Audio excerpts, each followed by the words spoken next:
La chèvre de Monsieur Seguin. Une histoire d'Alphonse Daudet. Monsieur Seguin n'avait jamais eu de bonheur avec ses chèvres. Il les perdait toutes de la même façon. Un beau matin, elles cassaient leurs cordes, s'en allaient dans la montagne, et là-haut, le loup les mangeait. Ni les caresses de leur maître, ni la peur du loup ne les retenaient. Monsieur Seguin s'apercevait bien que sa chèvre avait quelque chose, mais il ne savait pas ce que c'était. Un matin, comme il achevait de la traire, la chèvre se retourna et lui dit dans son patois : « Écoutez, monsieur Seguin, je me languis chez vous.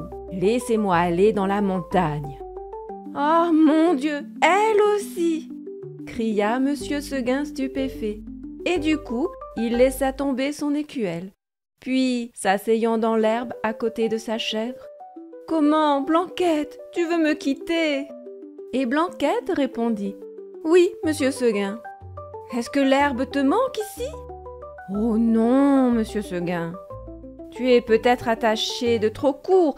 Veux-tu que j'allonge la corde ? » ?»« Ce n'est pas la peine, monsieur Seguin. »« Alors, qu'est-ce qu'il te faut ? Qu'est-ce que tu veux ? » ?»« Je veux aller dans la montagne, monsieur Seguin. »« Mais malheureuse, tu ne sais pas qu'il y a le loup dans la montagne ? Que feras-tu quand il viendra ? » ?»« Je lui donnerai des coups de corne, monsieur Seguin. »« Le loup se moque bien de tes cornes. Il m'a mangé des biques autrement encornées que toi. Tu sais bien, la pauvre vieille Renaude qui était ici l'an dernier, une maîtresse chèvre, forte et méchante comme un bouc. Elle s'est battue avec le loup toute la nuit, puis le matin, le loup l'a mangée. Pécaïre, pauvre Renaude, ça ne fait rien, monsieur Seguin. Laissez-moi aller dans la montagne. »« Bonté divine, dit monsieur Seguin. Mais qu'est-ce qu'on leur fait donc à mes chèvres ? Encore une que le loup va me manger ? Eh bien, non, je te sauverai malgré toi, coquine. Et de peur que tu ne rompes ta corde, je vais t'enfermer dans l'étable et tu y resteras toujours. » Là-dessus, monsieur Seguin emporta la chèvre dans une étable toute noire, dont il ferma la porte à double tour. Malheureusement, il avait oublié la fenêtre, et à peine eut-il le dos tourné que la petite s'en alla. En somme, ce fut une bonne journée pour la chèvre de monsieur Seguin. Vers le milieu du jour, en courant de droite et de gauche, elle tomba dans une troupe de chamois en train de croquer une lambrusque à pleines dents. Notre petite coureuse en robe blanche fit sensation. On lui donna la meilleure place à la lambrusque et tous ces messieurs furent très galants. Tout à coup, le vent fraîchit. La montagne devint violette. C'était le soir. « Déjà ?» dit la petite chèvre, et elle s'arrêta fort étonnée. En bas, les champs étaient noyés de brume. Le clos de monsieur Seguin disparaissait dans le brouillard, et de la maisonnette, on ne voyait plus que le toit avec un peu de fumée. Elle écouta les clochettes d'un troupeau qu'on ramenait et se sentit l'âme toute triste. Un gerfaut qui rentrait la frôla de ses ailes en passant. Elle tressaillit. Puis, ce fut un hurlement dans la montagne. « Ouh !» Elle pensa au loup. De tout le jour, la folle n'y avait pas pensé. Au même moment, une trompe sonna bien loin dans la vallée. C'était ce bon monsieur Seguin qui tentait un dernier effort.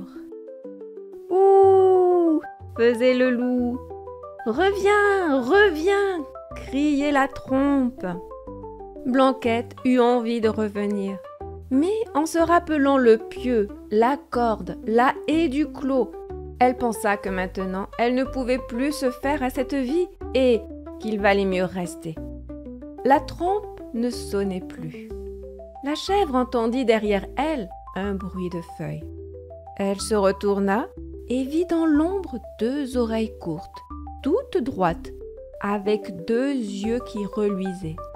C'était le loup, énorme, immobile, assis sur son train de derrière. Il était là, regardant la petite chèvre blanche et la dégustant par avance. Comme il savait bien qu'il la mangerait, le loup ne se pressait pas. Seulement, quand elle se retourna, il se mit à rire méchamment. La petite chèvre de Monsieur Seguin. Et il passa sa grosse langue rouge sur ses babines d'amadou. Blanquette se sentit perdue.